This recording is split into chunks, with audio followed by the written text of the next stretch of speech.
that's definitely cold-blooded, Rod. Like you coming back from the days of Adam and Eve and the days of Cain and Abel, you should know that when you make a bet, you got to pay up. You can't be doing people dirty like that and not paying because you lost. Come on, man. You know that Eastside Long Beach come out. When's the last time you got it in, right? When's the last time you got it in on the court? It has to be about 13 years ago. Whew. I haven't touched the ball to play 3-on-3, nothing in about 13 years. Not even shooting around? No. Oh, boy. You know, maybe if my son was shooting at my mom's house, I might throw the ball up at the rim a couple times, but not only about 3 feet away. I ain't trying to cast off. Oh, yeah. But he can go as an official. That dude has come a long way, and I'll put Rod up against anybody officiating. Thank you, sir. Yeah, no doubt. The last time I played was I think it was my son's college graduation party, and we playing a little bit of one-on-one. He tried to dunk on me. Oh, and I said, "Son, that will never happen. Never happen. I'll I never stepped foot on the court after that, and that was 4 years ago. Rod tried to catch me slipping about 2 weeks ago. I park, I get out the car, and I walk in my mom's driveway. He has a court over there, and he comes running out the garage with the ball, and he had put the court down to like 9 feet instead of 10, and he tries to get me while I'm walking under the basket. Like, dude, you're not making a TikTok video out of me. Oh, no. I come from the age of hard fouls. Yeah, hard fouls. I guess that's why I get so frustrated when I see new school basketball, because it just feels like they have no pride. They don't mind letting somebody drop 30 on them or getting dunked on and stuff like that. No, they don't at all. That whole thing is that he dropped 30 on me, but I got 30 on him, so we good. Like, nah. Yeah, I don't like that even mentality. I need to be up. Yeah. Well, this is episode 16, and I just want to say thank you so much to all of our YouTube viewers, all of our Spotify and Anchor listeners. We appreciate you. We appreciate you. We appreciate you. We've been able to come here 15 times prior to this, and now this is episode 16, and it's amazing. We started off trying to record / publish an episode, and we wanted to see what would happen from there. And we are 16 episodes in, and it looks like we're here to stay. Thank you so much once again, listeners and viewers. I'm Anthony Carter. I'm here with TreVon Hopson, Trey Hop, Michael Tillery, Hardcore Peace, Rodney Saucier, Baby Hair 562, Baby Hair 562, not 562. It's an area code 562. And speaking of that, so you just mentioned Eastside Long Beach before we started recording, and I almost lost my thought. Have you heard? And I don't know if you've heard any of it, but have you heard the new King Crooked and Joell Ortiz collab? Right. Not. Okay.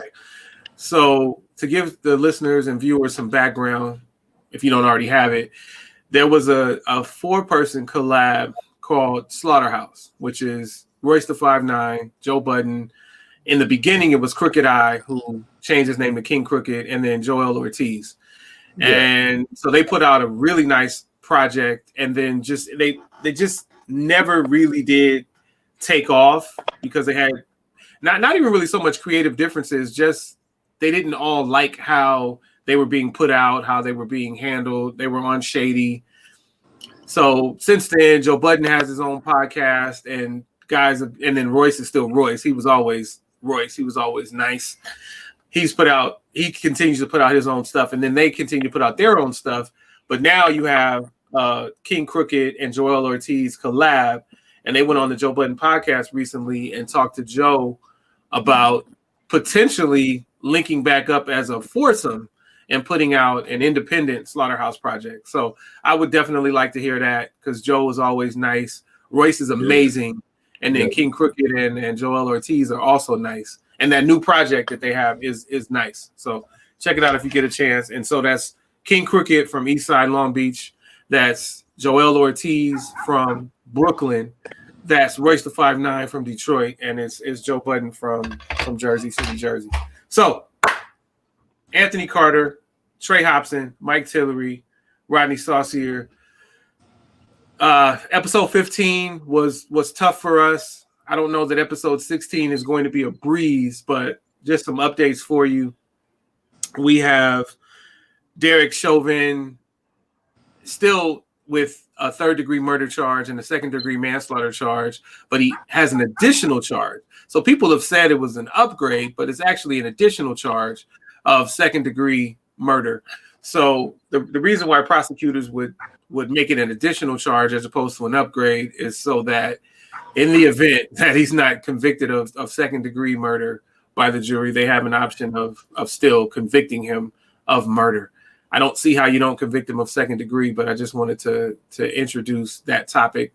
Also, the city council, the Minneapolis City Council, has voted to disband the Minneapolis Police Department and put together a different type of public safety force. So we'll see how that goes. And there is no veto power from anyone in the Minneapolis government. So that is going to happen. And that's where we are. By the way, today is the day that George Floyd will be laid to rest. Over the weekend, it was Breonna Taylor's birthday. More information, rest in peace, Breonna Taylor, rest in peace, George Floyd. More information has come out about the murder of Ahmaud Arbery. We have seen now, or have heard now, realized now that he was actually hit with that truck before he was murdered. And the person who filmed the murder, or filmed 2/3 of the murder, has now been charged with murder also. So nice to see that complete. So here we are, gentlemen. We didn't talk sports last time. We just talked the climate, and I think that we can now actually still continue to talk about the climate, but actually talk about sports too, because some things have transpired. NFL, NBA. Where do you guys want to begin? We can start with the NBA. Kick it off, Mizzo. 22 teams. Starts from scratch, right? You just start from scratch. Well, playoffs. It's Playoffs. Yes. Playoff. It's straight to playoffs. Straight to playoffs. And those bottom six are playing in try to become the 2 9 seeds to then play the 2 8 seeds to face the 1 seeds. So I mean, this obviously is going to be the most unique playoffs we've ever seen, because every single team has no excuse, because every single player will be fresh. And it's going to be interesting to see how that transpires and how, it shakes up when the favorites are there, because the favorites are what? Milwaukee and in LA, right? So LeBron has always been taking care of his body. I expect him to be in tip-top shape. Me being from Philly and, watching Joel Embiid's evolution, it's going to be interesting to see what kind of way he comes in as, and if he is in shape, and if Ben Simmons' back is healthy. If so, and the Sixers have, really done some soul searching and, some reevaluation of their coaching from within, then, I see a lot coming from them. But I still see the Lakers winning it all. It's just how I see it. Pre-COVID, there was the death of Kobe Bryant, which, really put the whole nation on its ear. And I think that getting back into that and, seeing the 8 and 24 jerseys in the stands, it's going to incentivize the Lakers to finish what they started. Right. A quick question for you. Now, I know like the 9, the 8, there's going to be like a little playoff before, and then it's going to they're going to figure out who's the 8 seed. Now, while they're doing playing these games, is like the number 1 seeds and the team that's already in the playoffs, are they going to have games? So to be clear, they're all in the playoffs. So we want to give credit where credit is due. These 22 teams are all in the playoffs. But no, Trey, it's my understanding that those bottom 6 will be dueling it out for the right to be like 2 of them will become 9 seeds. And then those 2 will play the respective 8 seeds as a play-in to then see who's facing the 2 1 seeds. So you're going to have plenty of games before those top 16 start playing. Gotcha. But here's the thing. Now, all these games that are going to be played until these top 16 start playing, they're going to have an advantage coming in. They're going to be more game ready than. I think it's like 2. I think it's like over 2 or 3 days though. I don't think it's not weeks. Gotcha. Because it's like single elimination. It's not any kind of series or anything like that. It might be one day, to be honest. Okay, I was just thinking like if it was a couple of weeks, they're going to be game ready. No, it's so this all starts July 31st, and I would imagine you've got the top 16 seeds clarified. Okay. By like August 2nd. Gotcha. Okay. Gotcha. Jamel's calling now. Okay. Well, so Hardcore Peace just let the cat out of the bag. We have a guest coming. I was going to wait for the guest to get here, but the guest. Oh, look at him! Look at him! That winning smile. Look at that winning smile. We got a guest. So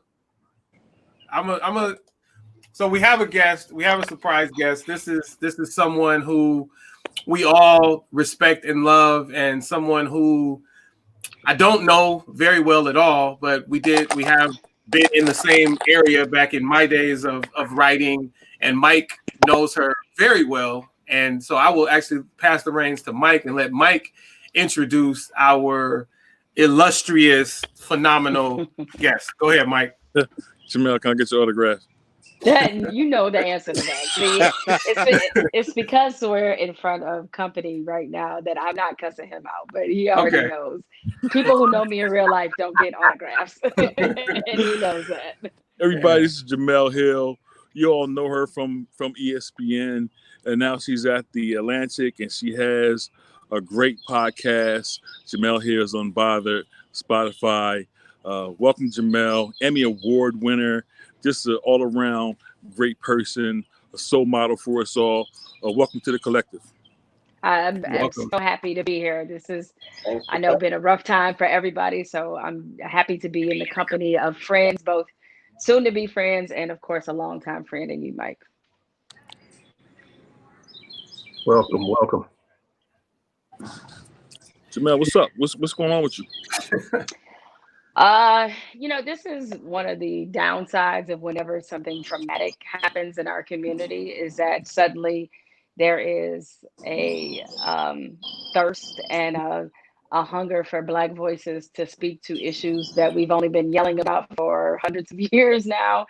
And so, very quickly, it turns from you being able to process what's happening as a Black person living in America to then you suddenly being put into the position of having to speak for the entire community, which I don't mind to do. And I don't pretend to speak for all Black people, not at all.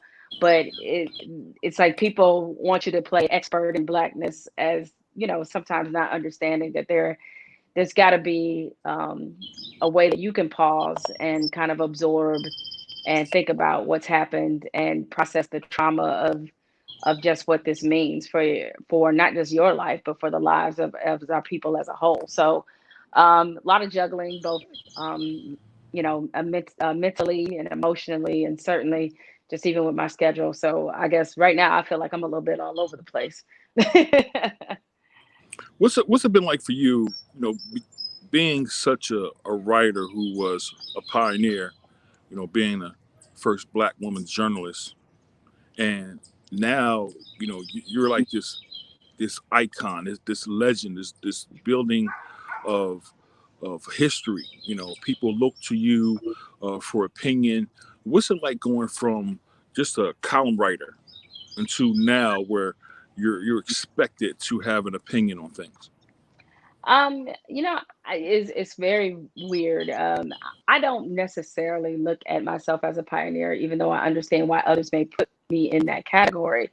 You know, I guess I'm so used to being in this mode of feeling like I stand on the shoulders of other people and still resting on those shoulders. You know, people like Pam Oliver and Claire Smith, and hell, if you want to take it all the way back to Ida B. Wells, if you will, I still feel like I very much am using the spirit of what they created. And so it's just hard for me to see myself in the same category. Maybe when it's all said and done, I'll be able to accept the recognition you just gave me, which I do not deserve.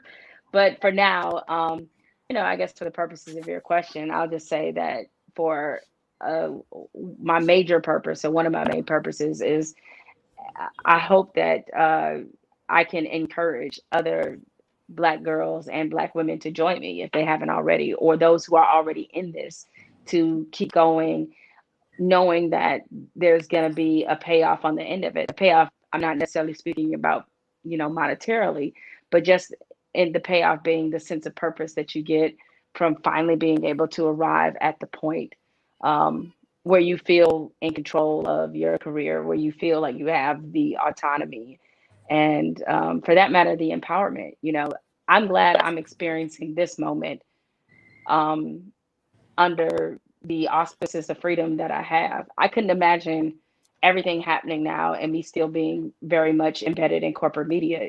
It would be very difficult to do. And so, I've heard all the people who are like, "Oh, I wish you were still at ESPN and all that." I don't.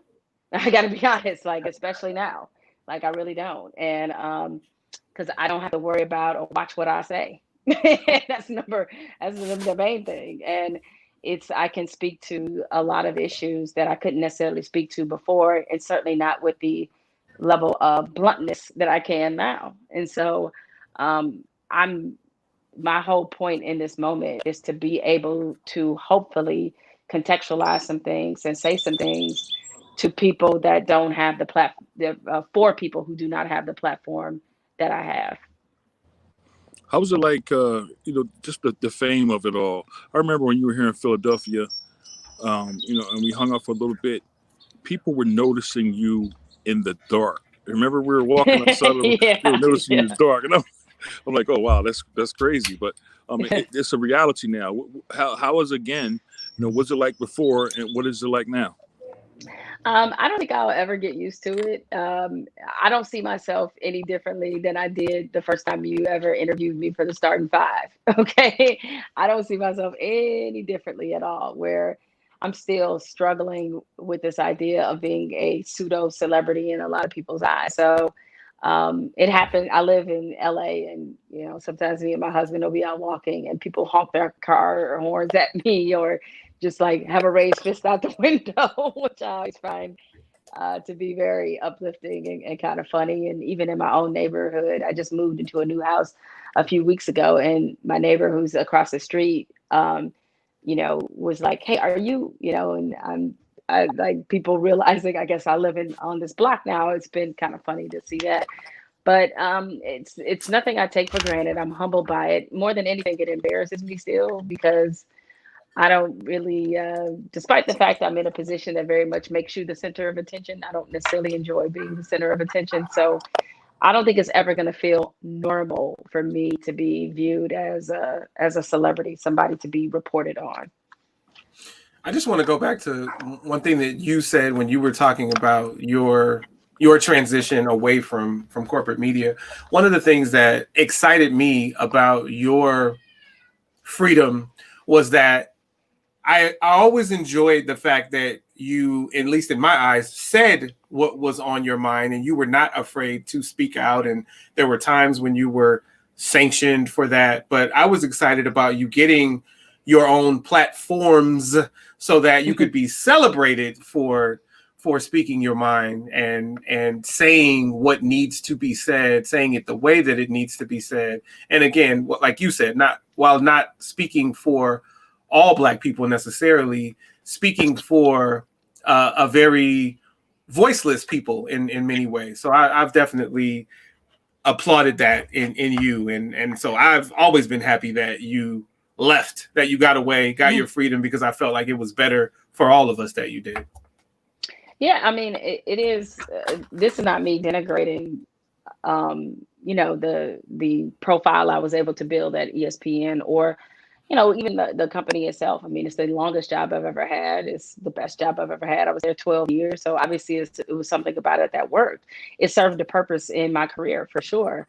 But as anybody who's in major corporate media knows, is that it serves a purpose, but you also pay a price, and um, there will inevitably, for most of us, get a point to where the price is just a little bit too high, and where you have an opportunity to leverage what you've built and move into something where you don't have to pay as high of a price.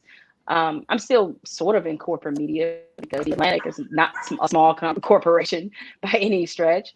And Spotify, who is the platform for my podcast, they're obviously a major music corporation. But the difference is that every job that I have now, I'm working with people and not for people. I'm actually employing people for the first time in my career and in my life. And beyond that, I also, there's no job, every job I want, every job I have now, I want, none of them I need. And so because of that, it's allowed me to move a lot differently than I could at ESPN. I mean, it was never a situation where they were telling me what to say, or I was even, I was editing myself only so that I didn't cuss on TV all the time. Right. But I was always coming from a real place of authenticity. That being said, there are certain barriers and boundaries you're going to face because you're just in corporate media, and that's just the way it works. And with some things, what's understood need not be said. And so to be able to have, less tentacles and less people to answer to, if anybody, has been, very rewarding. I'm no longer on lengthy email chains about things that I've said. So I'm so excited about that part of it. It's like made my life very very easy. Absolutely. That is outstanding. There's no sports out there. What's the climate for you? This climate is no sports. We're talking about social issues all the time. How have you kind of evolved in this moment? I actually like that. I actually like that. Let me backtrack, because I don't want people, especially, I am still a sports fan. Okay. And so I miss games just like a lot of people, miss games. That being said, I don't know if this moment would be as powerful, as tense, and as uncomfortable, and frankly, as this productive, if there were still sports going on as normal. I wonder if these leagues would have responded differently if George Floyd happens in the backdrop of the NBA playoffs, or if it was NFL season or college football season, because then their allegiance would be to the economy of sports and not necessarily listening to players in the moment. And those players who have said things and who have led us with their commentary and led us into conversations, maybe they don't say as much because there's a season going on and they don't want to be a distraction, and they don't want to cause any unnecessary headlines or something like that. They may have just thought twice about it, as horrific and awful as it was. And so from that perspective, I'm glad that we're experiencing this at a time where we're forced to sit in it a little bit, and we can't use the distraction of results and championships and games and all that other stuff to be able to kind of throw us off course. And then even for it to come on the, well, I can't even say on the heels of a pandemic, because the pandemic is not over with. It's just that racism kind of toppled it right now. So even being in the midst of a pandemic has been helpful. I don't want that to sound like I don't take the pandemic seriously, but because we were already in this mode of survival, and we have to, that things are not promised. I think the atrocity of seeing people die and knowing how disproportionately it impacted our community, I think made people that much more urgent about speaking out, seizing this moment, and making sure that history is changed right now. And I don't know if any other time, if life is normal, if we have that same sense of urgency. And we're looking at, Jamel, to build on what you were saying, we're looking at the largest and broadest protest in world history. We're talking about, I mean, our country is the youngest, but we're talking about all 50 states here, and we're talking about at least 18 countries abroad that are protesting. And boy, do you make an amazing point. Like, does it have the same impact if we are entrenched in sports right now? Luckily, we'll never know because it happened and we didn't have sports right now. And it seems that everyone in one way or another is involved, even with people putting their feet in their mouths and backtracking. And we'll hopefully get to some of those people momentarily when we get to the NFL and the like. But it's just amazing that things fell into place, that things fell how they fell. And I want to say, you mentioned the term racism, and sometimes I'll play this across the bottom. Racism's still alive. They just be concealing it. Now, it's Kanye, but it's old Kanye. You're like, disregard the author. Right. And the dark skinned Michael Jackson. It's his birthday, but this is from Never Let Me Down in 2004. I just want to. It's still. I mean, it's relevant. It's relevant. It's relevant. All right, that's it. We'll get off of that dude. Well, but no. I mean, it's not. I mean, look, Kanye stuff aside, I mean, the quote's relevant. It's just, we've always felt that way. We've had, this sense of, most of our lives. I mean, even though I'm sure the generation before us, our mothers and our grandmothers would look at the scale and level of racism and they would consider us to have moved the needle quite a bit. And they would be right in some cases for sure. There are things our generation is able to attain and access that theirs never were. There's no shame in that progress. However, that being said, what I often say along the same lines of what Kanye said, or rather what old Kanye said, is that racism, why it's so powerful is that it continues to reinvent itself. And it's the most adaptable sickness we've ever seen. When you think about how we started with slavery, went to Jim Crow, then advanced even, and I'm skipping a lot of stuff in between as I say that, and then to go from Jim Crow to the mass incarceration and the war on drugs, like it's done a hell of a way of reinventing itself in mass destructive ways that have still had the same effect. And that's, why you see people at this level of frustration is that we've seen this for generations. We've seen this for centuries. This is the case. This is not like a few years. This is centuries of undoing that has to be done. And there seem to be a different level of people being fed up right now. And I think a lot of it does have to do with the conditions we were already facing with the pandemic. And, I'm always one of those people who believes that everything happens for a reason. This is not to say we deserve to be under something as deadly as the pandemic, but it is to say that the part of me that believes in something bigger than myself, who is somebody who believes in God, that was this the best way to get our attention? I mean, if you ever read the Bible or know at least familiar with some of the stories that are in them, there are some very apocalyptic events that happen that force people to completely not just reinvent themselves, rebirth themselves. And right. I'm just wondering if we are in a time of not reconstruction, but a complete rebirth. I mean, I don't think I ever would have thought in my lifetime that we would see something like defunding the police as a legitimate issue on the national agenda, that cities are actually doing it.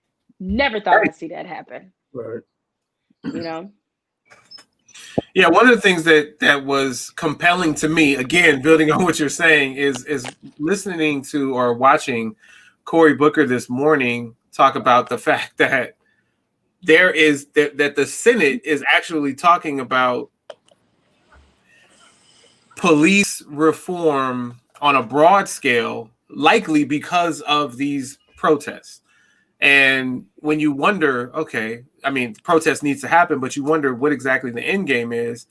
Hey, it could be let's protest and figure it out. But boy, is that amazing to see what he said, and you know, all the things that are happening from Minneapolis to whatever comes from this in a positive light. It's amazing that so many and so many of us have banded together, and then now we have some support, and it doesn't seem to be pseudo support. You know, it seems to be actual support. So that's a first. And it's amazing. It's horrible that George Floyd and others had to be murdered for us to get to this, but it's amazing that we seem to be getting to this. And boy, do we still have so far to go. So let me not, again, we don't need to get comfortable, but we are making some progress finally.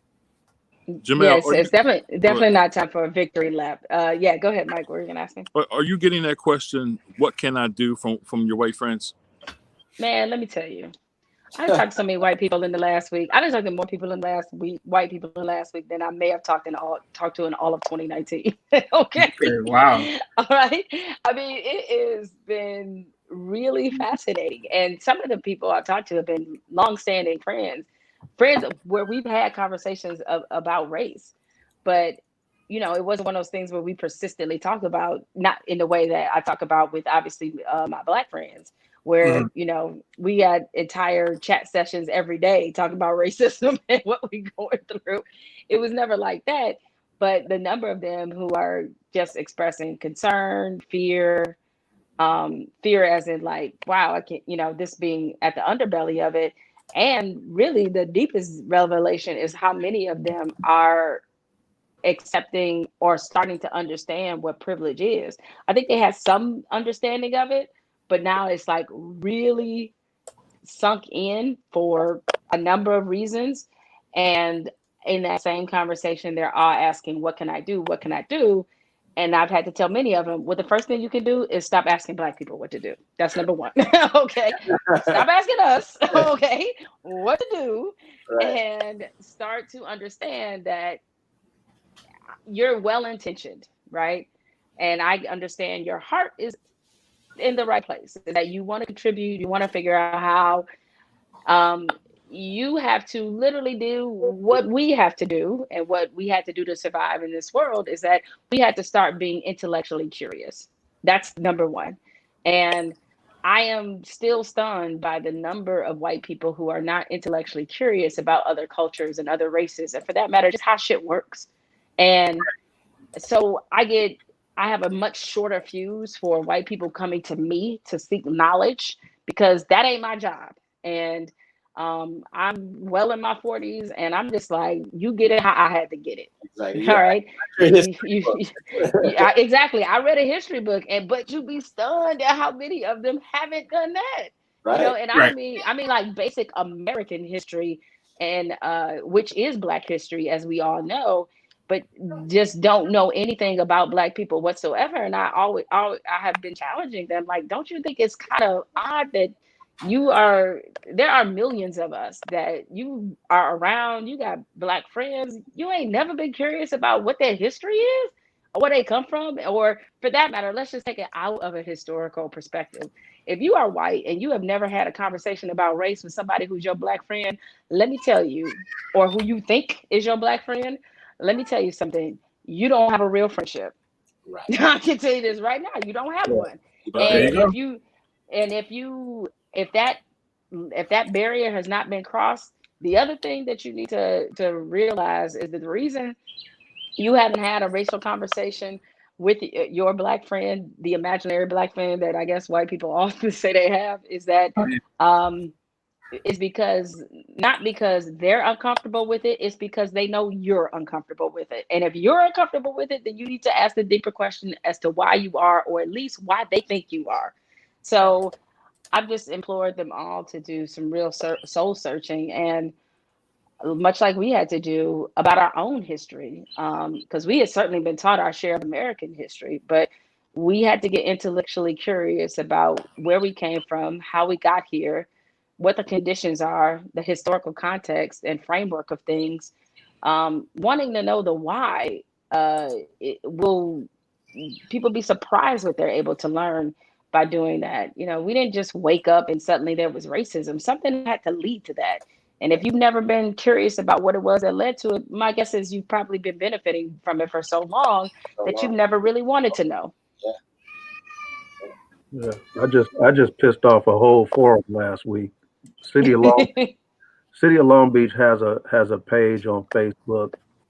I see all these people commenting about, oh, we're so sad, we're so sorry, we empathize with what you guys are going through, and Black lives do matter, but there's nothing I can do.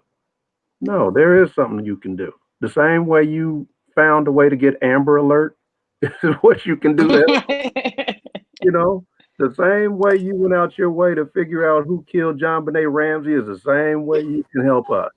The same way.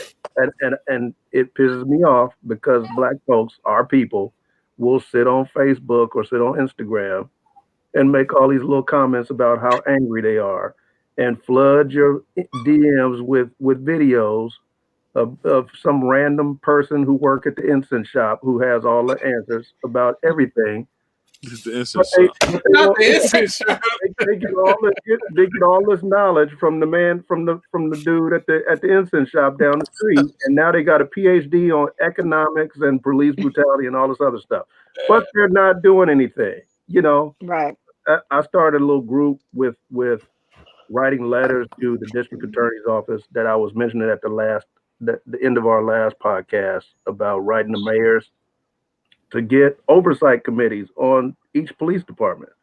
Hmm. As of right now, they do their own investigations. So Hmm. many don't get fired when they should, or as in the case of Chauvin, with all of those major violations in his record, he's still on the street with citizens. I mean, give him a desk job if you don't want to let him go. If he can still do police work, let him write paperwork. He can still keep his check, but don't put him on the street. Well, So those are some of the it's things that's got to change. and I'm glad you were having those conversations, because one drum I've certainly been banging throughout all of this is, you'd be surprised how many of us don't realize district attorneys are elected positions. Right. And I that's literally how I've ended so many of these kinds of talks, by saying, just remember, they're elected positions, meaning um, that they often, because we have such a tunnel vision about the national election, and not saying it's not important, of course it is, but the things we've allowed to, in many ways, go on in our own individual communities, we failed on that end, because their leadership on school boards, mayoral offices, district attorneys, representatives, we've allowed them to go completely unchecked, and they have a dangerous level of power. We just think, oh, it's just a rep. You don't understand the kind of power they have, and certainly not a local district attorney, because you definitely know the kind of power they have when it's a bad one. That's Right. for sure. Yep. And so, us not really being as informed as we should be on the process of how city government works has been a real hindrance, because a lot of these major cities actually have oversight committees like the one you're talking about. They have a police commissioner board that usually they have a couple citizen representatives that can sit on those boards, but Right. we don't necessarily know that. And because we tend to think of politics like we have an aversion to it for some reason, because there's a created apathy, understandably so. We've been victimized by so many government and sanctioned policies. So I understand why we have very little trust in government and politics, but we can make ourselves um, a part of this system and infiltrate it, because it's kind of right there for the taking. The most district attorneys run unopposed, Yes. so it's like getting them out of office is honestly not that difficult. Right. It's usually so little voter turnout. That's why they wind up staying there for so long. Right. And even with judges that are um, that are up for election in our states and in our communities, we can get them out of there. Like, that's not also not real hard to do. It's just a matter of just paying attention to what's important and what's on the ballot. So I hope that for everybody that this is not only showing the power of collective voice with the protests. I think that's one element of it. And it has been proven throughout time that um, agitation, unrest, rebellion work. The Montgomery bus boycott, I look at the dynamics of that boycott often and I apply it to today. And our elders really left us with a terrific blueprint. I hope we use it because the dynamics of that, it started about transportation and dignity, of course, being the big thing. But the main reason I think it worked and it led to being a springboard to civil rights is because it was one issue we all could agree needed to change. We all could agree with that. And there was really no argument against it. I see police brutality as the same. And while I think at first, not all of us agreed that it should be changed, but this is where the power of technology has been really wonderful, is that all the things, all the reasons or the arguments the police tried to say why they didn't need oversight, why they didn't need dismantling, they have shown glaringly why they do. All they do is keep proving people right every single day with all these videos that we're seeing. And so now that so many more people are watching them, people are starting to see the problem. And I don't think they have fully understood that they've created a public relations disaster with some of their behavior in Philly, in Buffalo, in New York, in DC, where they are turning on citizens and not just Black people. And so they have created quite a problem to where now public momentum is against them and they don't even understand it. And so this is one issue people are going to band together about. And you're going to see, I think, as you've seen already, a lot of leagues and teams and other business entities drop their contracts with the police. And when that economic reckoning comes, that's when change usually happens. Change usually happens. Same thing happened with the bus boycott. They brought an economic reckoning to Montgomery, and that's what changed the whole thing. Yeah. What do you how did you view today? The whole Kinte Cloth thing. What was that? I gotta get your opinion on that. What was that? So you just asked me a minute ago about like white people reaching out. That to me is the political presentation of what the white people that's been calling all of us all week asking how can they help. Okay, because it is. I mean, well, granted, in fairness, the Congressional Black Caucus gave them the Kinte Cloth, and the idea came from us apparently that this is something they should do, which makes it worse. But it only begged the question to me, like, did they just have Kinte Cloth rolling around? Like, was it just there? Like, was somebody like, yo, you know what I got in my desk? I got a whole bunch of Kinte Cloth. It's like, who got Kinte Cloth? Like, y'all all remember when Kinte Cloth was like big and you could like get one on like, you go to the party store, the liquor store, it'd be like, get a fifth and some Kinte Cloth. Where would you find Kinte Cloth now? Like, I don't even know who would find it. So I'm like, who was sitting on the stash of Kinte Cloth? I need to know who in the CBC was. And it was like, okay, again, I know they mean well. The fact that they're proposing widespread police reform is the important part. Yes. But that being said, we didn't need no visuals. Like, we didn't need no visuals. Like, just go do your job. That's all you had to do. And I'm like, you don't need to show up in no dashikis. You don't need no afros. You don't need to be playing any music. I don't need y'all pop locking. I don't need none of that. I just literally need you to do your job. So it was one of those things where it's like where well-intentioned whiteness goes wrong. I was waiting for the tribal dance. I'm saying it was like, oh God, if somebody breaks out into an African dance and or spoken word, I'm out. Like, I'm out.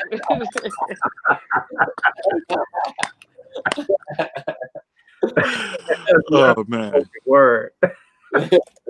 Oh my gosh. Wow. I mean, it just shows where we are, in this nation. Like you said, it's almost like like most people are going to preschool, not even kindergarten. They're going back to preschool and they get a new education on what it is to be Black. To see that live on TV and cringe, but also laugh. it was really something to witness. I don't know what type of backlash there's going to be outside of the memes that are already, infiltrating social media, saturation social media, as I should say.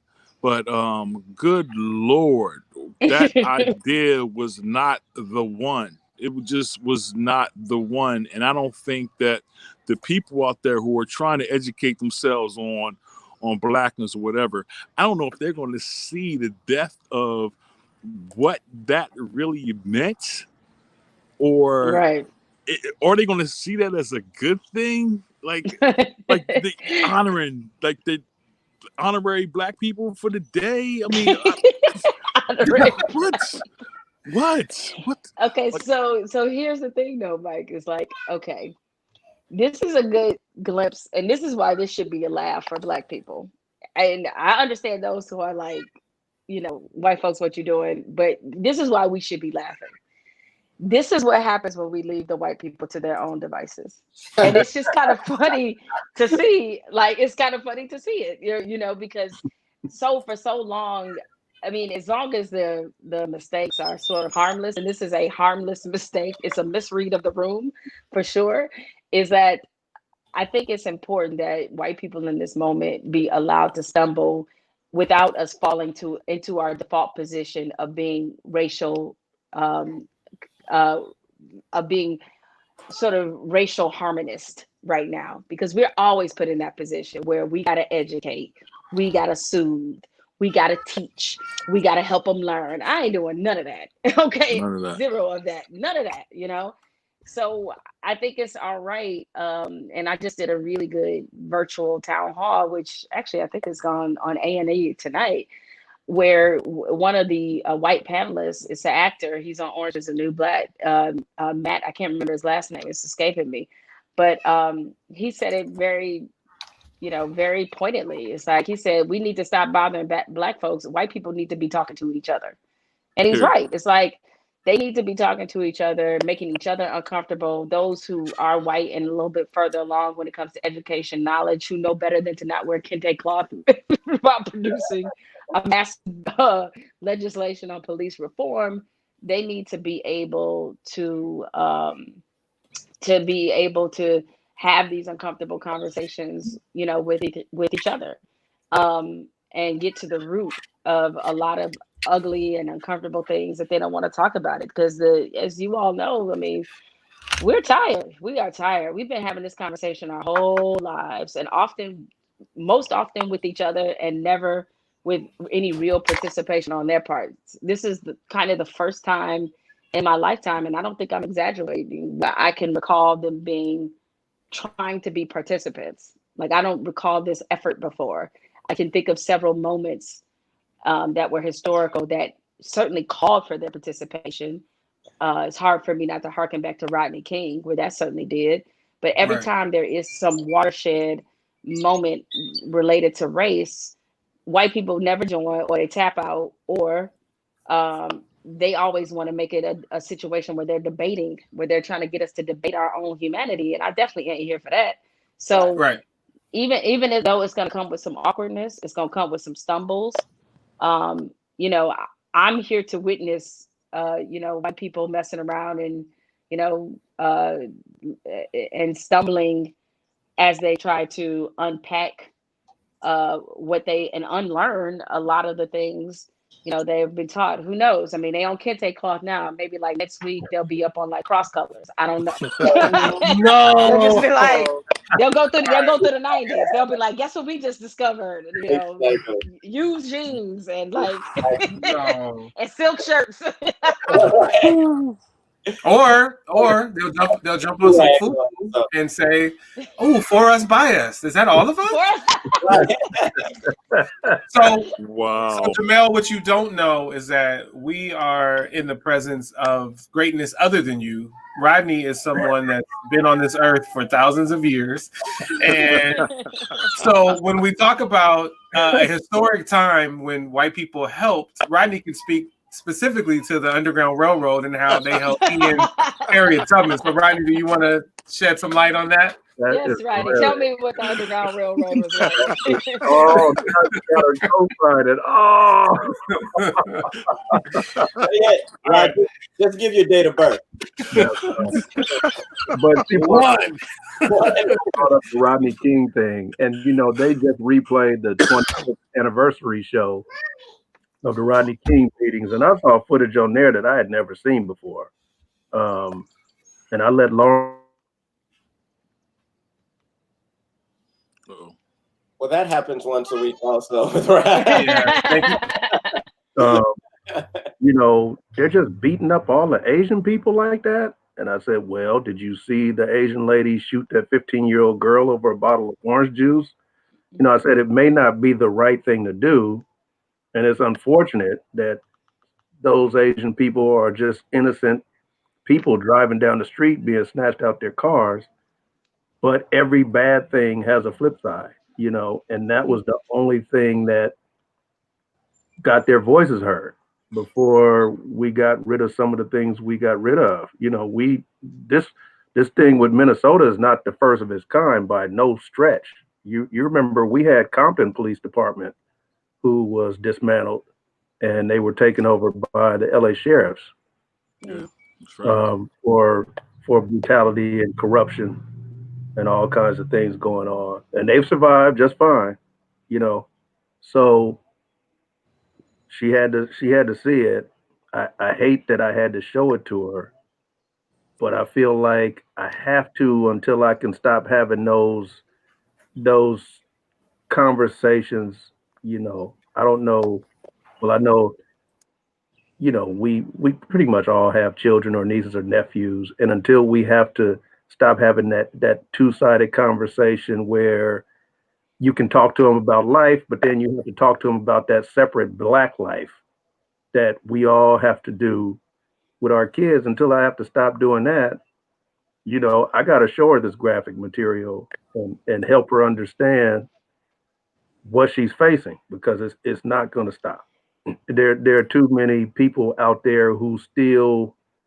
I just have a person I went to high school with who just put this long post on her page about why the cops had to act the way they did with George Floyd, and he shouldn't have died, but he was on drugs and he was arrested for passing counterfeit money, and I'm sitting there reading this and I'm like, no matter how many times we all see the same video, everyone sees it differently. They those groups of people see it one way and we see it another way. And it's the same when you mention what we learn in history class. They just gloss over that slavery part. They don't want to learn that. That's painful even for the kids to have to admit, that their ancestors enslaved people. So they just write whatever they can to get an A in the class, but they don't actually take time to figure out exactly what was going on at the time, and how it affects people now. And that was one of the main things I told some white people who asked me was that when you don't deal with, we don't have physical chains on anymore, but how many of those slaves got counseling after they were freed? How many of those slave owners got counseling after they were freed? We never did the mental work that it took to change the thinking, and these overseers who became rich after slavery during Reconstruction, and some of these slave owners, former slave owners, I guess at that point, they didn't say, well, hey, we're going to give you guys high ranking titles on the job when they started creating these companies who are now huge Fortune 500 places to work. So, until that stuff was fixed or is fixed, that racism is always going to be there, always going to be ingrained. And I think that's the biggest part that they miss. They kind of feel like, well, it wasn't us. We should just move on. Like, no, you don't tell a rape victim to just move on. You don't tell kids who've been molested to just move on. They need healing. And that's the biggest thing that they don't understand. Yeah, and that's where a lot of people are going to have to start having that uncomfortable conversation, like Jamel said, with themselves and do a little history to know, because the world changed, guys. The world changed over $20. That's pretty much what it was. It was $20. It's what the world would change the world. People that say, oh, well, what's the issue that bought the police out? It was a counterfeit $20 bill. Well, I always say this story. My mom has been giving counterfeit money by a bank. She went to the bank, got money, went somewhere else to spend it. They said, we can't take this. This $50 bill is counterfeit. My mom went back to the bank, went right back to that teller, and they gave her a brand new $50 bill and apologized to her. This was about 15 years ago. So what if Floyd was given that counterfeit money and he went in to spend it? That does not mean that man should have to go through what he went through for that. Right. You know what I'm saying? And until people have those uncomfortable conversations amongst themselves and stop making excuses, then nothing's going to change.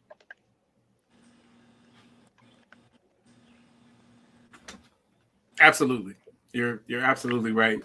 And I want to get to some people who need to have some uncomfortable conversations with themselves in the NFL. But before we get to that, because that's kind of been boiling right now, let's get Jamel your perspective on something that's not politically charged or racially charged right now, but something as simple as, what do you think of this 22 team playoff in the NBA before we move over to the NFL?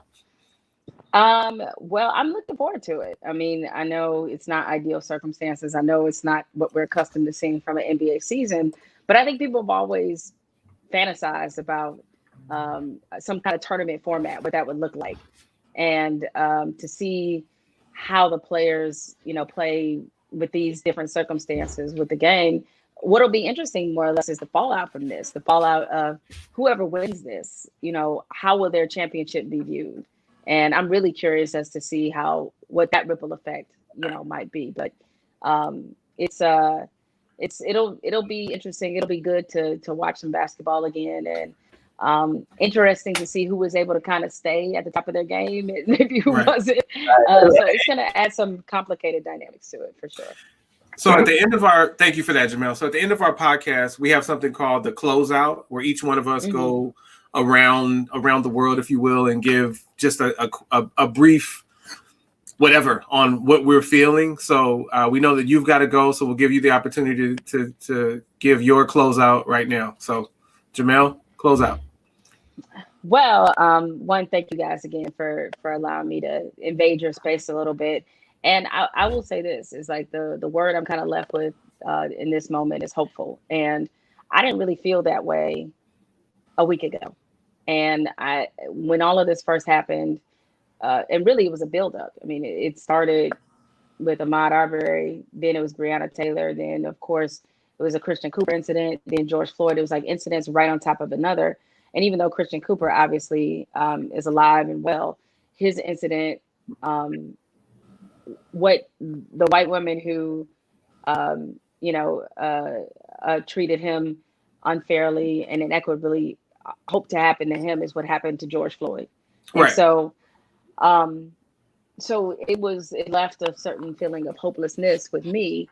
But then I think seeing how these protests, the momentum they've created, the urgency they've created, what happened in Philly was just really beautiful to see that, see Philly stand up. I think it's just left me with a different sense than what I had before, that, maybe this, I don't know if racism will end in my lifetime. I'm not gonna take it that far, but I think if we can leave 2020 with significant steps toward police reform, I think despite the awfulness of most of this year, and of course, assuming we elect a new president, I think the awfulness of this year will not be, will be somewhat washed away, if you will. Jamel Hill, thank you so much for coming on the Collective Podcast, Thank you guys. So much. episode 16. Jamel Hill, Unbothered, latest episode. Yvonne Orji joining her from HBO's Insecure, and also the Yvonne Orji stand-up special on her own. That's the latest Jamel Hill episode, Unbothered. Thank you so much. We appreciate you. Thanks, Thank Jamel. you, guys. Appreciate it. Anytime. So thank you again, listeners. Thank you again, viewers, for coming through to the Collective Podcast. You were just able to experience Jamel Hill with us. That's someone that Mike and I have been in the trenches with when covering sports. Mike way more than me, but she's a friend of the podcast, and we are a friend of hers and a friend of her show, and we just appreciate her taking the time to come on and taking the time to give her perspective. And so again, thank you, YouTube viewership. Thank you, Spotify and Anchor listenership. And at this point, let's just delve into the NFL. We had Roger Goodell come out and drive home 2 of the 3 points that he was asked to drive home. He wavered on the middle point. Not necessarily. He didn't name Kaepernick by name when speaking of how the NFL dropped the ball during the protest from past seasons. We have Fangio, the coach of the Denver Broncos, coming out and saying that there is no racism in the NFL. We're all just here for common goals and everything is peachy keen. And then we have your boy, Drew Brees, and I don't know if I missed anything, but Drew Brees and his comments and subsequent backpedaling and backtracking and apologizing is something very interesting. And when you have your boy who leads the country support Drew Brees' comments, and then when Drew Brees backtracks, he then vilifies Drew Brees. Like, come on, Trump. Either you support the man or you don't. And so it's just really, really interesting. But a lot has happened in the NFL. And so, guys, react. Go ahead, Trey.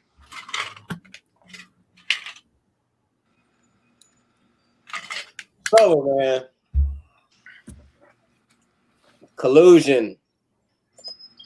Until this man comes out and apologizes to Kaepernick for the things he was trying to bring awareness to us about years ago. And now you want to take part on it because most of your league, they're going to kneel. This is something you would have taken away from them years ago if they would have joined Kaepernick and kneeled like this. Then a lot of the players would have been in the same situation that he's in right now. But now that the world is changing and your people are coming on our side, now you want to make it okay for them to express the way that they feel. And until you come out and apologize to that man, and even though you never will because of money, then I really can't believe anything that you're saying. Because if they come out and apologize and say, Colin Kaepernick, you were right. You know, we apologize for the stuff that you were saying and all that, and we're wrong for doing the thing, then that means you got to admit that you blackballed the man, that he's not in the league right now because of you, which is going to set off something totally different and open up a whole can of worms. But if you want to be right, then that shouldn't matter. There's right and there's wrong. You can't play both sides of the fence. Colin Kaepernick's life will never be the same because he was affected by your actions over his freedom of speech and the things that he wanted to do. And all he wanted. There's this comedian. I don't know if you guys heard it or not. His name was right on the tip of my tongue. I'm going to send it to you guys. I want you to listen to it. He said, "Black people, we're not asking." He said, "We always ask for the bare minimum, bare goddamn minimum. We don't ask to be equal to. We don't ask to be superior to. We just want to matter." The slogan going on right now is Black Lives Matter. We just want to matter. But what's one thing that's lower than matter? Exist? That's a great point. I'm saying? We just want to matter. We're not saying we want to be equal to or superior of you guys. But the goddamn point is, we've had to work so hard all of our life because the way, and I get emotional when I talk about it, we're raised, we have to be 2 or 3 times better than you to even have a chance. And since we're raised like that, if you make us equal, it's going to good and goddamn well show that we're very much superior of you. But we just need that chance. And we ask for bare minimums to fucking matter. To matter, guys. And the world has changed to this just for us to matter. And I know it's the NFL leagues and this and that and the other, but the same shit that Colin Kaepernick was saying 4 years ago, and I've listened to a lot of those interviews, he was saying, guys, this is not about me at all. It's not about me at all. It's about the injustice that I'm seeing, the police brutality that I'm seeing, and I want change. It was all put to the side. Blackball this man. All this stuff going against him. Don't give him opportunities. Take away his life for something that the world finally sees. Another person has to die on national television, a lynching, for the world to come together. And now that these people are going, more people are coming together, and it's not just Black people. Now that you're seeing that they're going to take a stand, you feel like you need to come in and join us. Don't try to be on our side now, because we know the real you. We know what you were about. And I give Steven Jackson credit. You know, he was good friends with Floyd. They called him Twin. If you follow him on Instagram, he was like, guys, now is the time that you got to step up. You got to tell your owners. You got to tell like his NFL friends, NBA friends, NHL friends. He was like, listen, guys, now's the time we got to come together. Now is the time that we really have to come together and not bite the bullet. We've bitten the bullet for too long. We haven't been able to say what we wanted to say to be involved in this. Like, I should be able to play in the NBA and say what I want to say just because I'm good. Me being good should be good enough. I shouldn't have to be good, but say this and follow along this trail that you want me to. NBA is about basketball. NFL is about football. Major League Baseball is about baseball. Can you throw the ball? Can you catch the ball? Can you shoot the ball? Can you run fast? It shouldn't have to be whether if I want to stand up for police brutality. You know? Colin Kaepernick, correct me if I'm wrong. It's not 100% Black. He's mixed, right? Yeah. Right? Colin Kaepernick is mixed. He's fighting for 50% of what he is. 50%. You didn't want to listen to half the man because he was Black. You didn't want to listen to half of him. Half of him was with y'all still. But you didn't want to listen to his Black side because that was the wrong side. So it's a lot of shit that's got to change, man. Drew Brees, like we can stop here because I'll get into Drew Brees. Drew Brees, fuck him.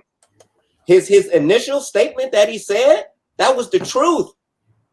That was the truth. Don't try to back up now. And now that you got your receiver saying, hey, you know what? I back you now. That's just to make team harmony.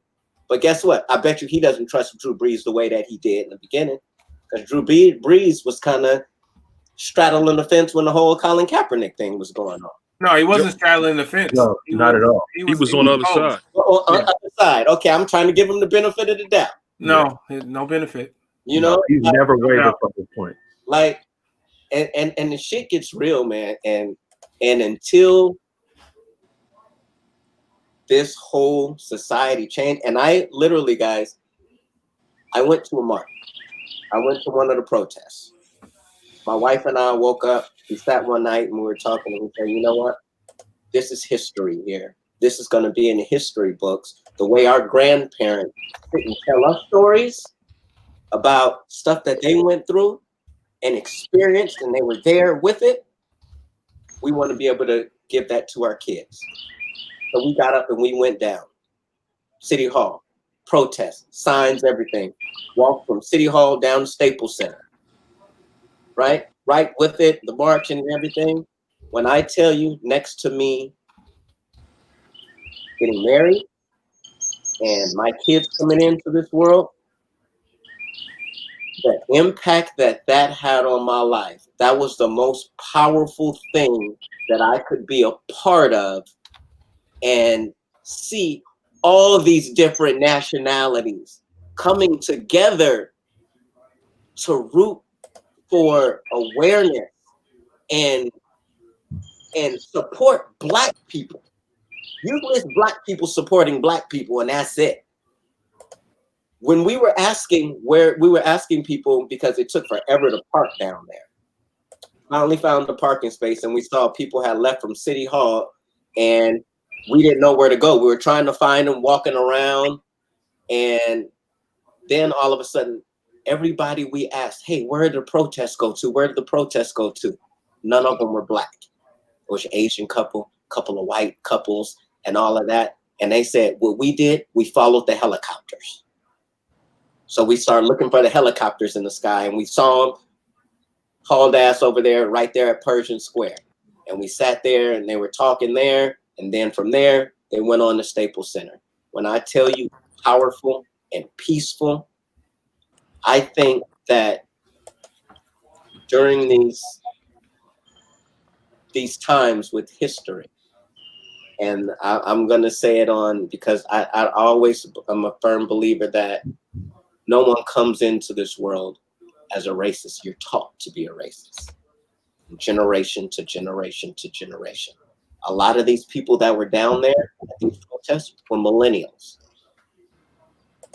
So for them to see the things that they were taught, but then to see that shit live on TV with George Floyd, they realized wrong is wrong.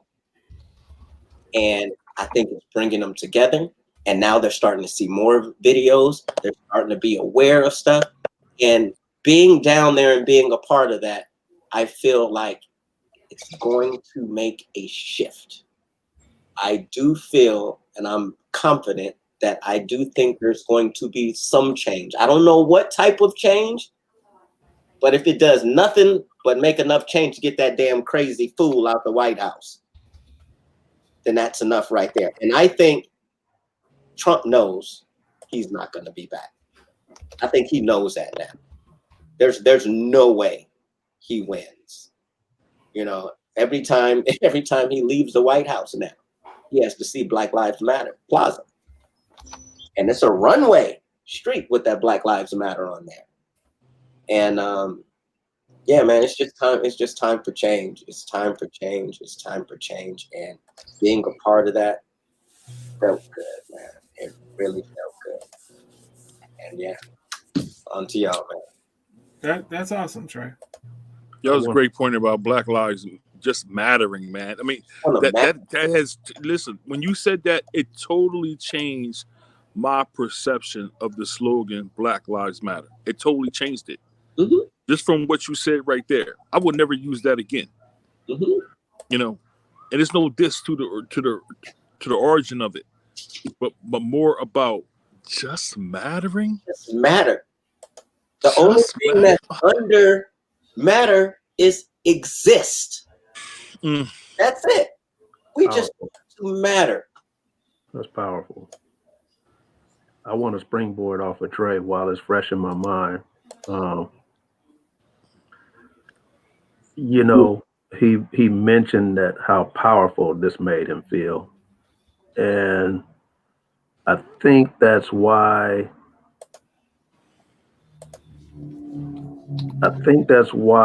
it bothered me to hear people sit up and talk about being angry and frustrated. Because I don't think everyone realizes how much getting off your ass and making something happen with something this big and this powerful can energize you. Whether how slight you may think it is, whether, like I said before, whether it's standing in front of one of your friends' place of business to make sure it doesn't get vandalized, whether it's writing a letter, whether it's marching and making demands, it doesn't matter. It doesn't matter. Everybody has something to bring to the table for this cause, white, black, or indifferent. The great Dr. Jer Carruthers, who is my mom, has always told me, if you humiliate somebody or embarrass somebody or publicly do something to someone and you are wrong, you should be that open and that vocal and that loud to apologize to somebody in public.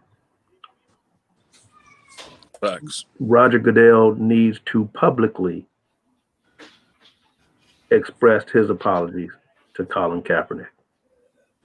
Publicly. And all of those who backed him, consequences. all of those people who backed him, all of those people who had something negative to say, the way they got on television and called him some of those players who, you know, said he was just being selfish, he was just looking for attention because he got demoted to second string. Whatever the case it was, they should be just as open and just as public and give this man an apology that he deserves. Whether you like the way he did things, you know, I've heard some white people say, well, he wore those pig socks and he, you know, he did these things and he said these things about police officers and all of them aren't bad. True, all of them aren't bad. My younger stepbrother is a police officer, a good one. His two boys, my nephews, police officers, good ones. You know, but I read a message by my nephew just the other day on Facebook saying his struggle with he's biracial and he's a cop, you know, and how that it pulls at him in different directions. And, you know, before he's anything, he's a black man. Yeah. He's a black man. Before he's anything, before he puts on that uniform, when he first came into this world naked, he was a black man. And I wanted to remind him of that. I've always been one, when this Kaepernick situation came out, to say that I heard a lot of fans saying that they were gonna not tune in the NFL, that the owners were racist, that the NFL, you know, didn't care about black people. For me, I guess I looked at it different because I never expected them to. I never expected the NFL to care about our cause. We already knew that there were probably some racist owners in there somewhere, in every league. That shouldn't be a surprise to anyone, you know, because I'm the first one that says you have good and bad in every single profession in this earth, whether it's being a fireman, whether it's being a police officer, a pastor, an accountant, You got bad accountants that are terrible with money. But then you got great ones who can turn your $30,000 career job and make you a fortune. And you retire and you have enough to live on and not worry about anything. It just depends on who you get. So I've always said if they wanted to, if they really wanted to have an impact on what Kaepernick was doing, the players, all they had to do was say, you know what? If this doesn't change this coming Sunday, we will not be on that field in uniform. We saw the history of it with LeBron and Kobe speaking out about, and other players speaking out about Donald Sterling. As soon as they got on television and said, you know what, if he's not gone, we are not getting on the floor, he was gone the next day. I don't even know it was a full 24 hours, but Donald Sterling, who is an owner, was removed as owner the very next day. They forced him to sell his team. I don't even know how legal that is, but it was done. And I mean, better word, right? To keep that money wheel going. And so I've told people the NFL doesn't owe us anything. They don't owe us to support our cause. We owe us to support our cause. You know, and Drew Brees made the statements about the military and the flag, which was a narrative from, you know, the person in the Oval Office. I'm not even going to credit him with a name. But Drew Brees took that narrative, like so many others, and ran with it. And people fail to realize that your thoughts about certain institutions and the way your mind is shaped about certain institutions come from your interactions and your family's interactions with those institutions. If you have negative experiences as an altar boy, you probably don't want to be around the Catholic Church. If you've had negative experiences with sports, you kept getting injured, you probably don't want to play anymore.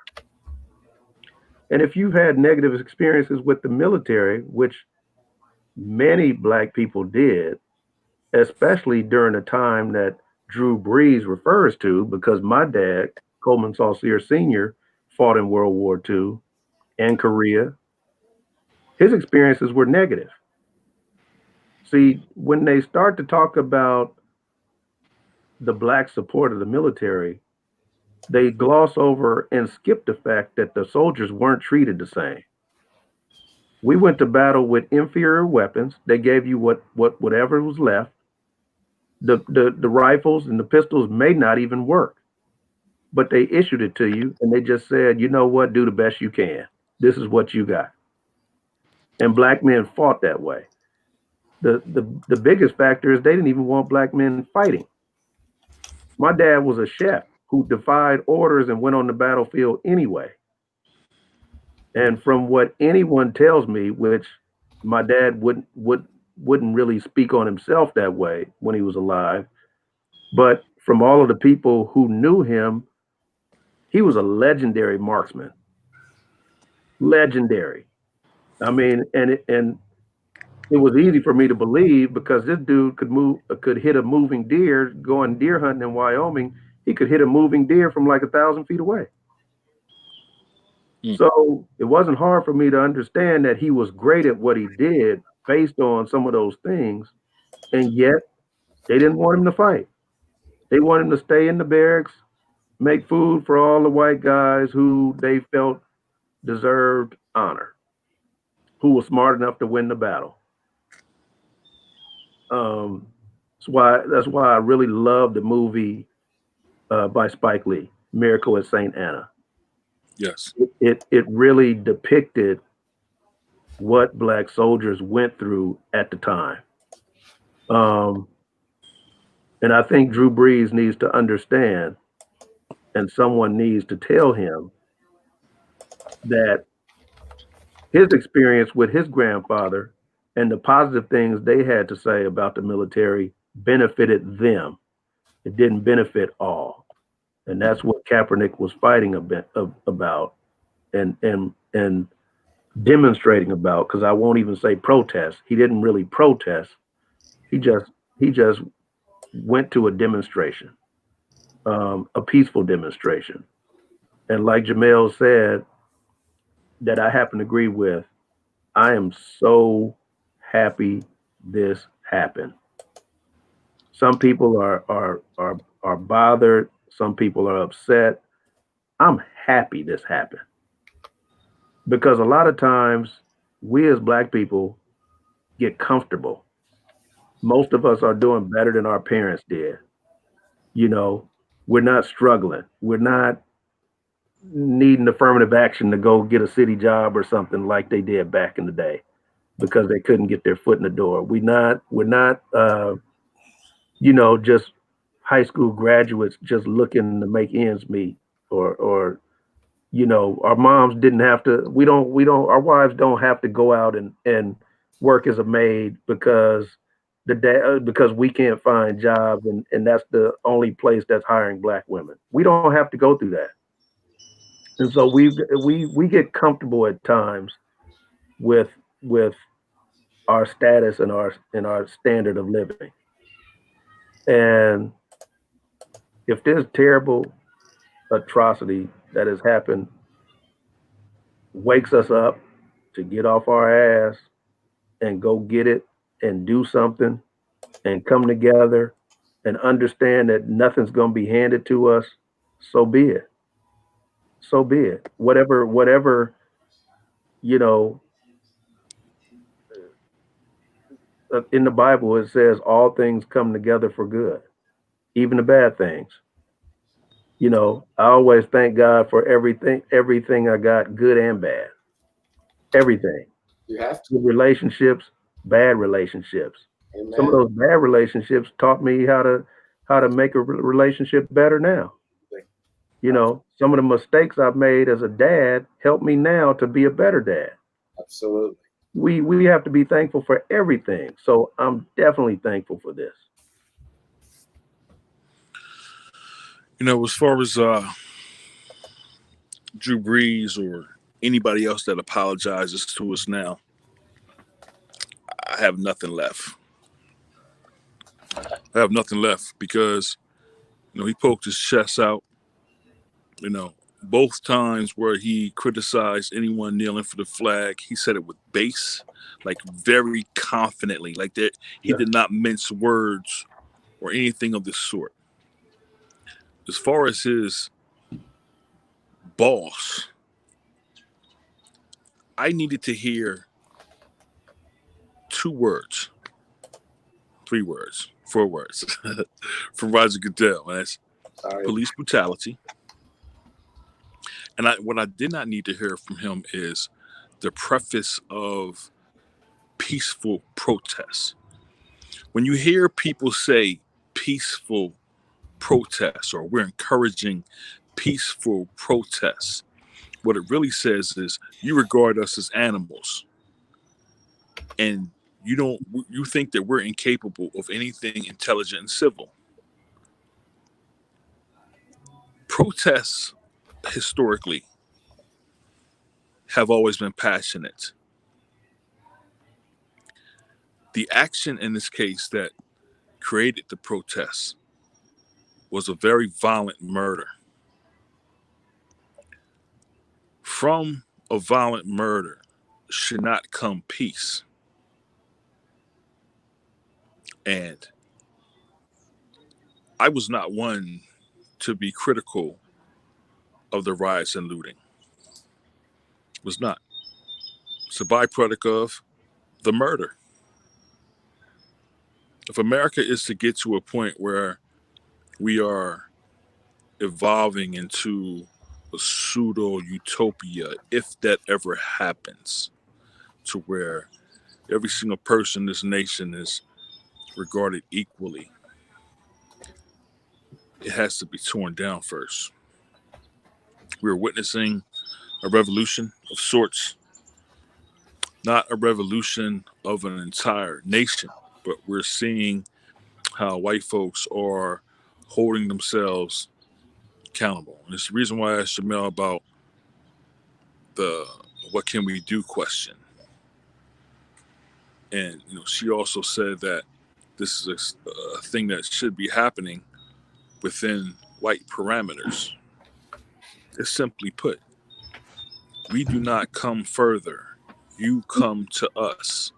This is a in-house thing that white people have to serve and become uncomfortable to get to a point where there is a true conversation about what is an American.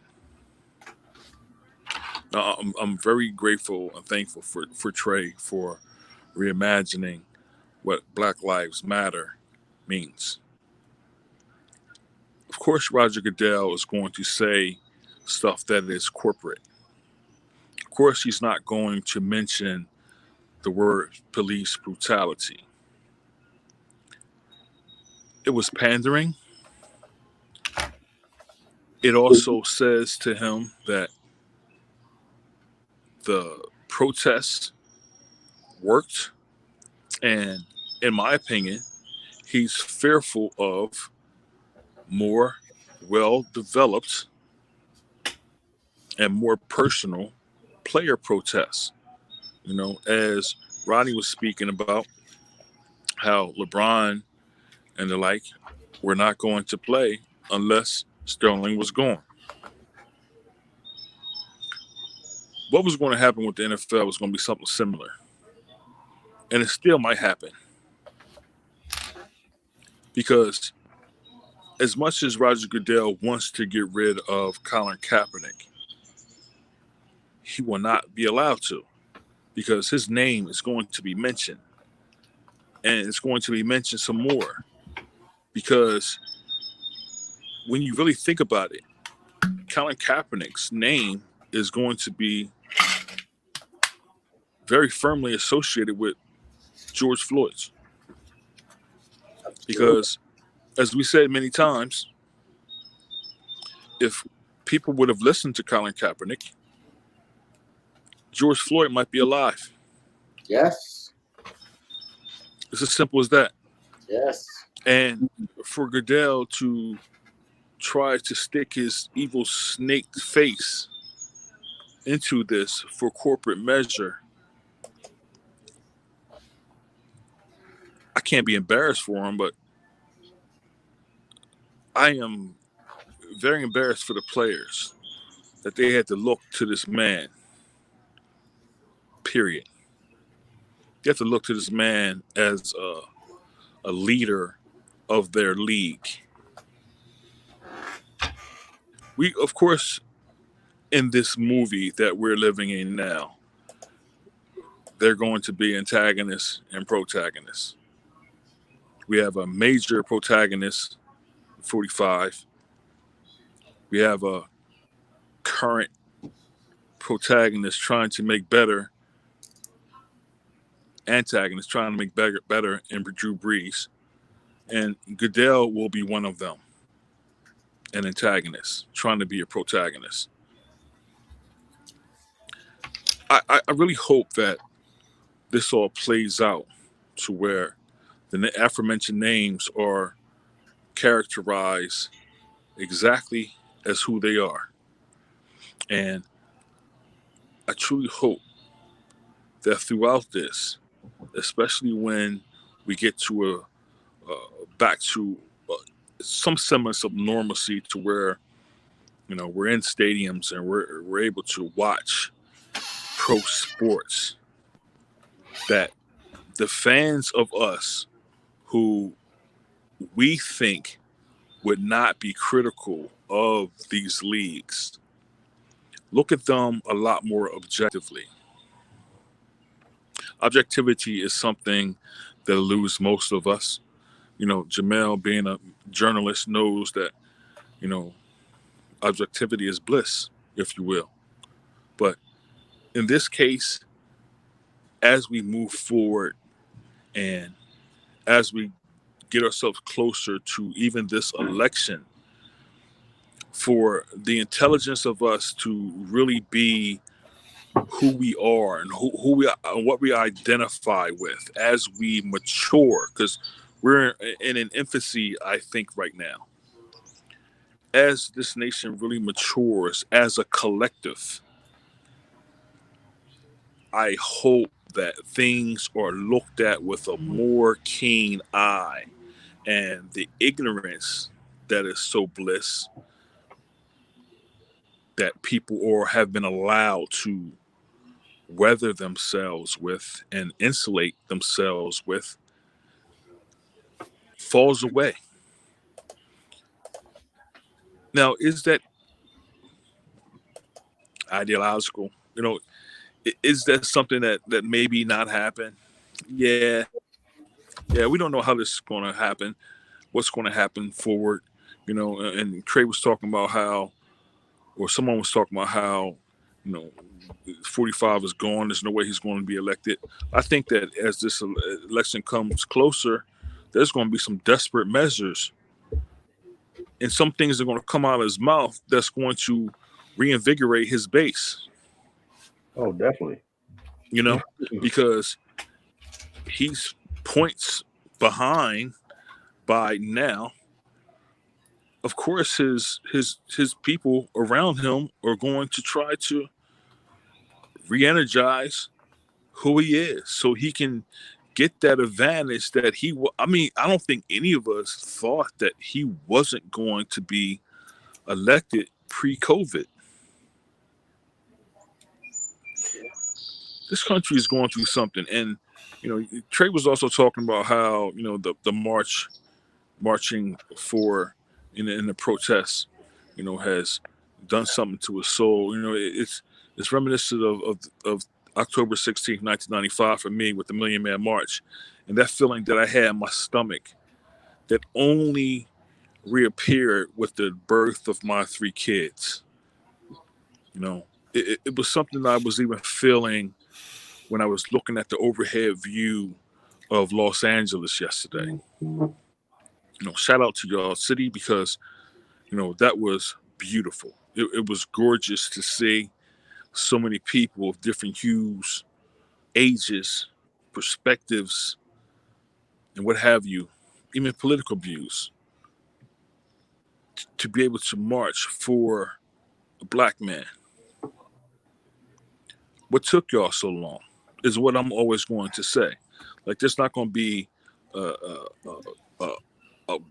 heaping of credit coming from my soul with this, because as Trey correctly characterized Black Lives Matter, this is something that should have been a norm 400 years ago, 2,000 years ago, whatever we can look at it. And I hope that throughout this, all of us truly get a sense of who we are and step up and be confident in our soul and how we transmit our soul onto this current existence, and show this world that we won't be held back. We're not going to hold each other back. We're not going to hold anybody else back. There's going to be a burgeoning of creativity, just as it was after the death of Martin Luther King in 1968, and all the culture that came out of that era. I'm really looking forward to 2030, 2040, and seeing the kids of now and how they're going to affect the world, because they're already in a place that we weren't, given that in 2008, Barack Obama was elected. Like, we saw Martin Luther King as our president. He was on our walls. And people had Jesus on the wall, and they had Martin Luther King on the wall with the big wooden spoon and fork, right? Back in the day, So I'm very hopeful that this current generation, and I see it in my children, by the way they speak about this, they already have a fire at their back that is a wind that is going to push them forward into the next of us, whatever that may be. And hopefully that next of us will already be armed with a form of equality and also a self-superiority to be able to, as I said before, transmit who you are purposefully and fully onto our current existence. Well,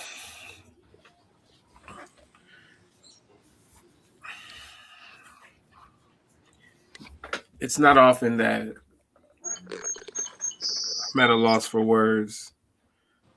But as I told you guys in episode 15, there were a couple of milestones in my lifetime that I thought would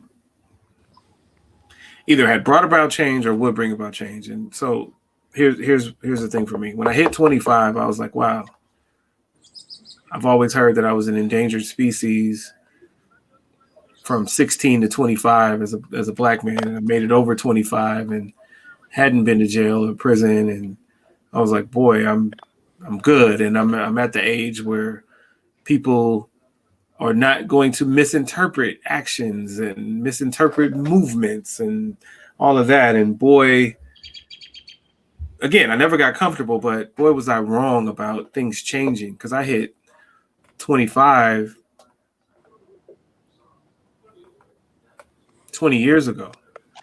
So that's interesting. So that's one thing. The Rodney King beating, pummeling was horrific, but then you figure it's encouraging because it's on camera and it's going to bring about change.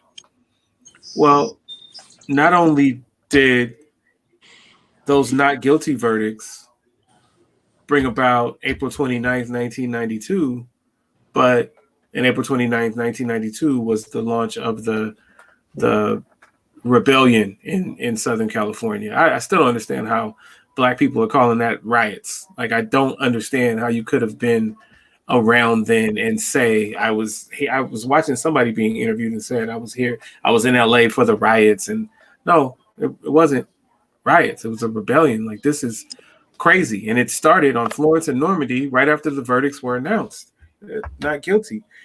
And then you go on to think, okay, but if in the era of them not being able to silence your camera, your phone, your camera phone, your smartphone, that, oh boy, when I get pulled over, at least while on camera, they won't kill me.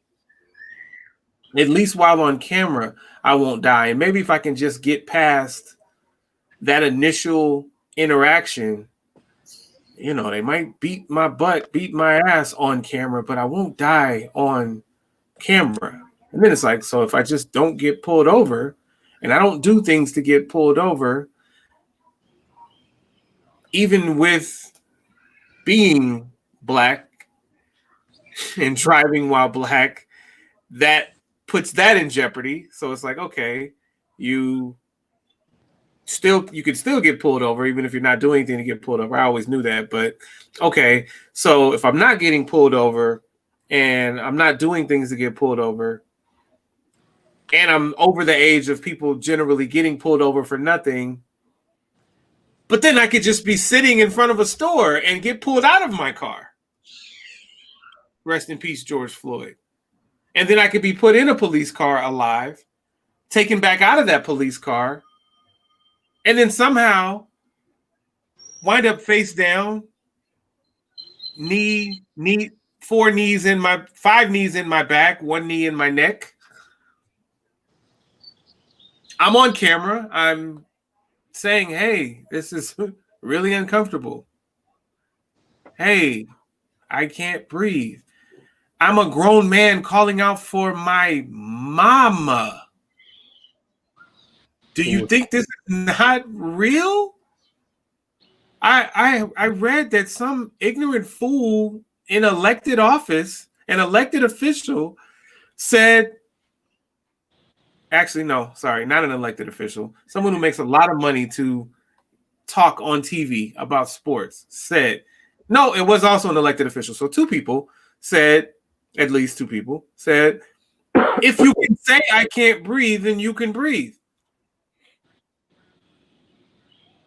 I'm letting you know that I'm losing the breath. Like, these are probably my last words, and I'm using them to tell you that I can't breathe. of course, I can breathe, but I'm losing my breath. I am dying. You're letting the air out of me. On camera. You're smirking as you kill me on camera.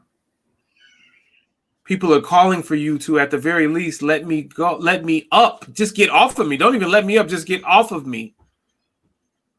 On camera. You don't care. None of your partners care. I'm now gone.